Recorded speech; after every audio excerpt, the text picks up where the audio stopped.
Hi everyone, welcome to Eshwari Vantillu vegetarian recipes. ఈరోజు మన వీడియోలో చాలా సులభంగా సూపర్ టేస్టీగా carrot lemon rice or carrot pulihora lunch box breakfast ఎలా అయినా చేసుకోవచ్చు. సూపర్ టేస్టీగా ఉంటుంది. ఎలా చేయాలో చూద్దామా? దానికోసం పెన్నంలో 4 స్పూన్లు నూనె వేసుకోవాలి. నూనె వేడయ్యాక మీడియం ఫ్లేమ్లో 1/2 కప్పు పల్లీలు వేసి కలుపుతూ మీడియం ఫ్లేమ్లోనే వేయించండి. కలుపుతూ వేయించండి పల్లీలు. చూడండి, ఈ విధంగా పల్లీలు వేగిన తర్వాత వీటిని ఒక ప్లేటుకు తీసి పక్కన ఉంచుకోండి.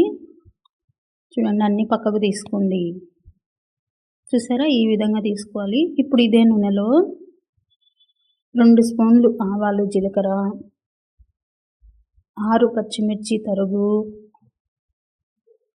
15 కరివేపాకులు, 2 ఎండుమిరపకాయలు వేసుకోవాలి. అలాగే 2 చిటికెళ్ళు ఇంగువ వేసి అంతా కలిపి మూత పెట్టి లో ఫ్లేమ్లో పచ్చిమిర్చి పోపును 4 నిమిషాలు వేయించండి. చూడండి, 4 నిమిషాలకంతా పోపు వేగింటుంది. పచ్చిమిర్చి కూడా వేగాయి అన్నమాట. ఇప్పుడు ఇందులో చిక్కు తీసి తురిమిన క్యారెట్ 2 కప్పులు వేసుకోవాలి. క్యారెట్ను మరీ లావుగా కాకుండా అలానే సన్నగా కాకుండా ఈ విధంగా తురిమి వేసుకోండి, బాగుంటుంది టేస్ట్.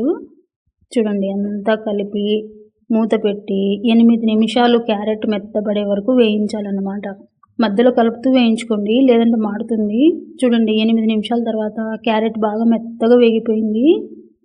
ఇప్పుడు ఇందులో 1/2 స్పూన్ పసుపు, 2 స్పూన్లు ఉప్పు వేసుకోవాలి. వేసి అంతా బాగా కలిపి స్టవ్ ఆఫ్ చేసుకోవాలి. అంతా బాగా కలిపిన తర్వాత స్టవ్ ఆఫ్ చేయండి. తర్వాత ఇందులో వండిన అన్నం 4 కప్పులు వేసుకోవాలి. అన్నాన్నంతా ఉండలేమీ లేకుండా ఒకసారి గరిటెతో బాగా కలపండి ఫస్ట్. తర్వాత 2 నిమ్మకాయల రసం పిండుకోవాలన్నమాట. గింజలు రాకుండా పిండుకోండి, తినేటప్పుడు చేదుగా అనిపించదు, బాగుంటుందన్నమాట. అంతా పిండండి. 2 నిమ్మకాయల రసం పిండుకోవాలి. అలాగే కడిగి తరిగిన కొత్తిమీర కొద్దిగా వేసుకోవాలి. అలాగే ముందుగా వేయించి పెట్టుకున్న పల్లీలు ఉన్నాయి కదా, అవి కూడా వేసుకోవాలన్నమాట. వేసి అన్నాన్నంతా క్యారెట్ తురుము ఉప్పులు అన్నీ పట్టే విధంగా బాగా కలుపుకోవాలి. ఈ రైసు లంచ్ బాక్స్ బ్రేక్ఫాస్ట్ ప్రసాదంగా కూడా పెట్టుకోవచ్చు. మీకు ఎలా నచ్చితే అలా ట్రై చేయండి, చాలా బాగుంటుంది.